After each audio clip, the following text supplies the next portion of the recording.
Not since Hamilton has a Broadway show become a pop culture phenomenon like Dear Evan Hansen.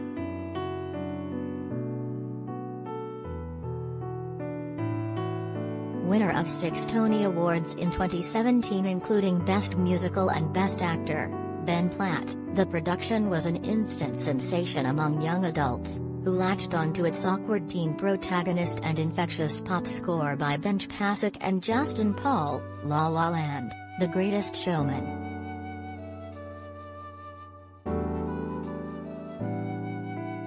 Now, the musical has received an A-list big screen adaptation, which opens Toronto International Film Festival on Thursday night ahead of its September 24 release in theaters.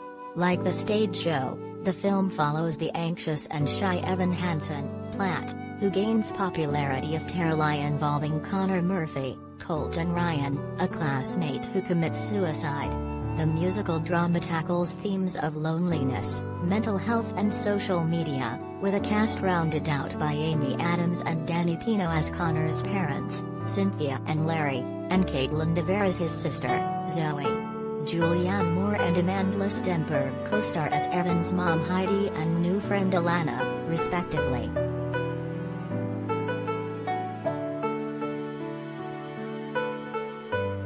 Watch Ben Platt reprise his role as Evan Hansen in first trailer.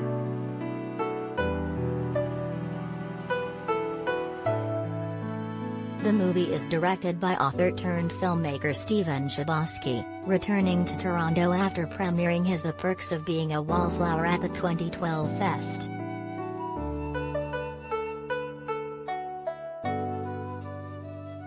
Chbosky tells USA Today more about Evan Hansen and responds to online criticism of Platt, 27, reprising his role as a high schooler.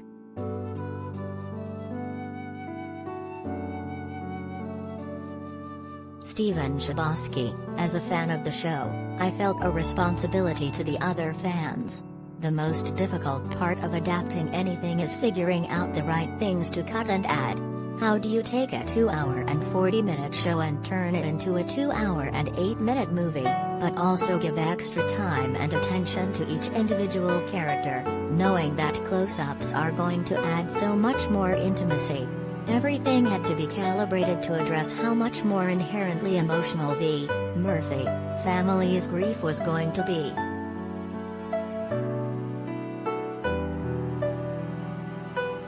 Chbosky, I actually never saw him do it on stage. I saw the Tony clip of him doing waving through a window, but knowing his work from the cast album, it was Ben or it was no one. It's his role, he did it from the very first, reading in 2014. I knew he had something very special about him as an artist, so ultimately it was a no-brainer.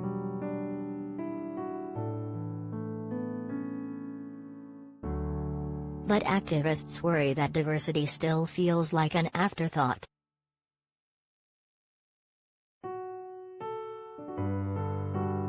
Chbosky, it was very liberating to never have seen him do it on stage, because I wasn't trying to recreate what I saw on Broadway.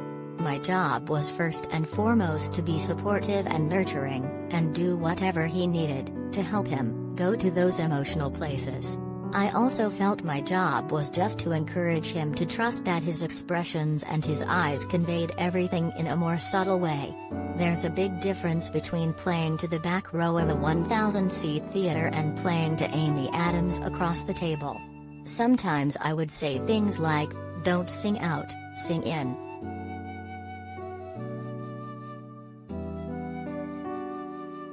Chbosky, his performance is so extraordinary in the movie that I never paid the internet much mind.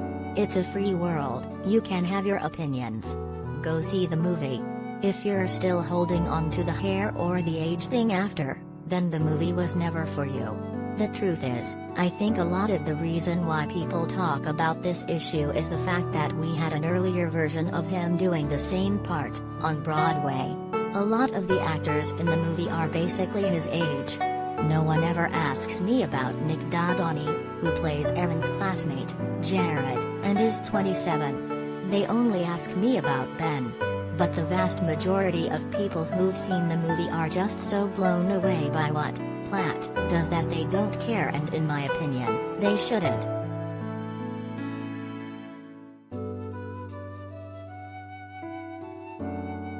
Shabosky, it was a team effort. We looked around and said, this is a chance to go a little deeper with Alana and give her her own song, The Anonymous Ones. This is a chance to see a little bit more of Connor, and that's what led to that other new song, A Little Closer. And it's hard to even compare what the movie was able to do for Cynthia and Larry's journey. So really, it was just trying to bring it close and intimate in every way we could.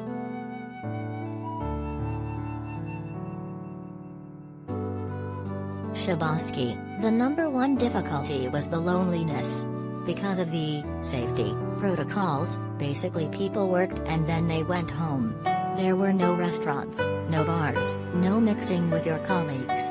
You're just eating takeout and watching CNN.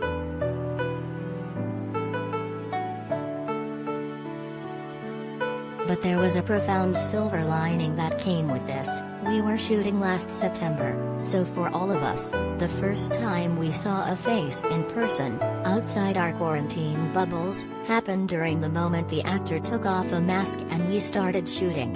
And for the crew, nobody had worked for 6 months. This was a chance to do what you love and pay the bills. So it was an equal measure of solitude and gratitude.